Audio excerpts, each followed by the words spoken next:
जो पुरुष जवानी में अपनी पत्नी को रुलाता है, वो अक्सर यह समझ ही नहीं पाता कि वो सिर्फ एक इंसान को नहीं, बल्कि एक पूरे रिश्ते की नींव को तोड़ रहा है।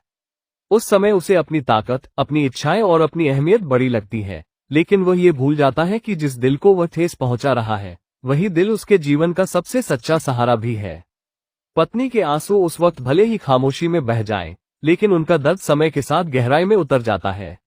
समय बीतता है, जवानी ढलती है, और वही पुरुष जब बुढ़ापे की ओर बढ़ता है, तो उसे सहारे की जरूरत पड़ती है, प्यार, अपनापन और सम्मान की जरूरत होती है। लेकिन तब अक्सर उसे वही नहीं मिलता जो उसने कभी दिया ही नहीं था। पत्नी, जो कभी हर दर्द सहकर भी साथ निभाती रही, अब भीतर से इतनी टूट चुकी होती है कि उसके पास देने के लिए सिर्फ दूरी और खामोशी बचती है। बच्चे भी वही सीखते हैं जो उन्होंने घर में देखा होता है। जहां मां का सम्मान नहीं होता, वहां पिता के प्रति आदर भी धीरे धीरे कम हो जाता है। और आखिर में वो पुरुष खुद को उसी अंधेरे में खड़ा पाता है जहां उसने कभी अपनी पत्नी को धकेला था। फर्क सिर्फ इतना होता है कि तब उसकी पत्नी अकेली थी और अब वो खुद अकेला होता है।